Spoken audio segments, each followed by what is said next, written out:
Bonjour et bienvenue pour notre analyse du jour. Aujourd'hui, on aborde un sujet qui nous touche ou nous inquiète tous un peu à un moment donné, la mémoire qui flanche.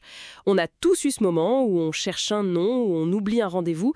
La question c'est, est-ce que c'est juste normal avec l'âge ou est-ce que ça pourrait être plus sérieux comme Alzheimer ? Pour y voir plus clair, on va s'appuyer sur un article de Que choisir santé, Ma mémoire défaille, simple oubli ou Alzheimer.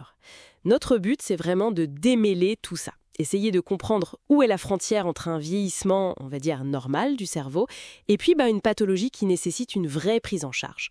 On va explorer ce que dit l'article avec des exemples et voir comment on évalue les choses. C'est parti. Oui, tout à fait. C'est une préoccupation très fréquente.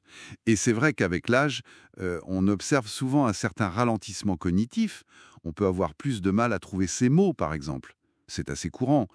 Mais la distinction fondamentale, celle qu'il faut vraiment faire, c'est entre ce processus normal de vieillissement et ce qu'on appelle la démence. Là, on parle d'une vraie maladie neurodégénérative. D'accord. Et la démence, qu'est-ce que c'est exactement ? Alors, la démence, c'est une affection du cerveau. Elle est progressive et malheureusement irréversible. Elle touche la mémoire, bien sûr, mais attention, pas seulement. Ça affecte aussi le langage, le raisonnement, le jugement, l'orientation dans le temps et l'espace, l'attention.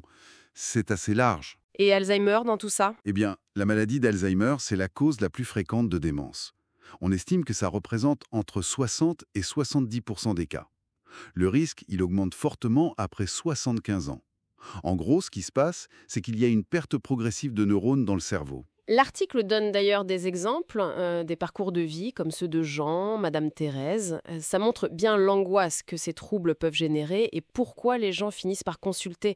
Mais justement, est-ce que derrière cette inquiétude, il peut y avoir des causes moins graves, des choses réversibles ? Absolument. Et ça, c'est un point vraiment important abordé dans l'article.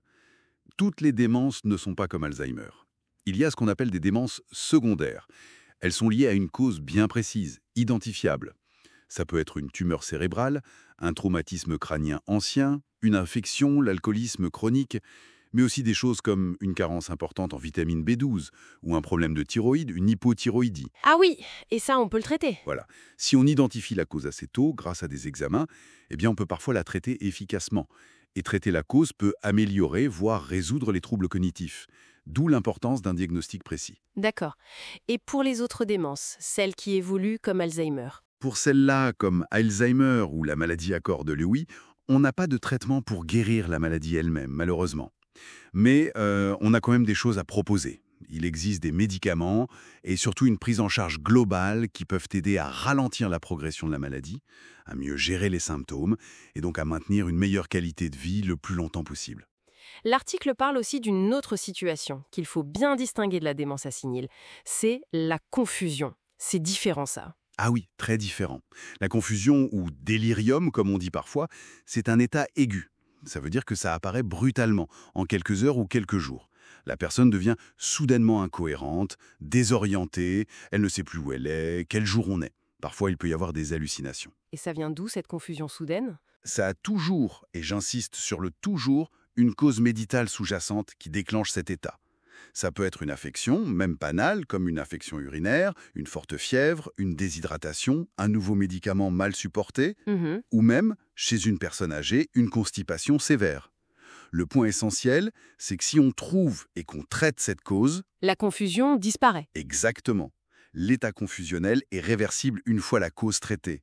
Donc, rien à voir avec la démence qui, elle, s'installe très progressivement sur des mois ou des années. Bon, c'est plus clair.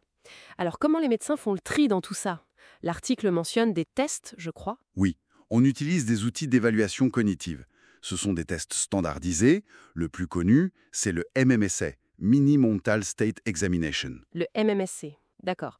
Ça consiste en quoi ? C'est un questionnaire, en fait. Une trentaine de petites questions ou tâches très simples.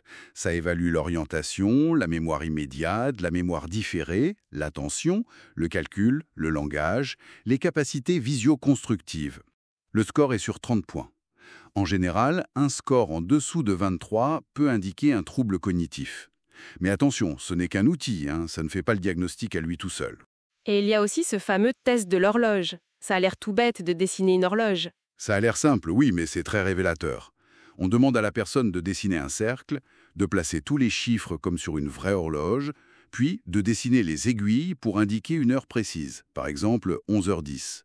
Mine de rien, ça demande pas mal de fonctions cérébrales. La compréhension de la consigne, la planification, l'organisation dans l'espace, la représentation des nombres. Des erreurs spécifiques peuvent orienter le diagnostic. Et à quoi servent ces tests? Au final, juste à avoir un score? Non, pas seulement. Ils aident à objectiver la plainte de la personne, ou de son entourage.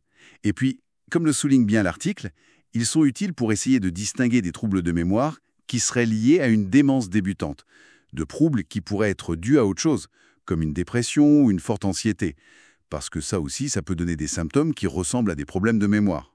D'accord. Donc si on essaye de résumer un peu tout ça, les petits oublis, bon, ça peut arriver, surtout avec l'âge, c'est plutôt normal.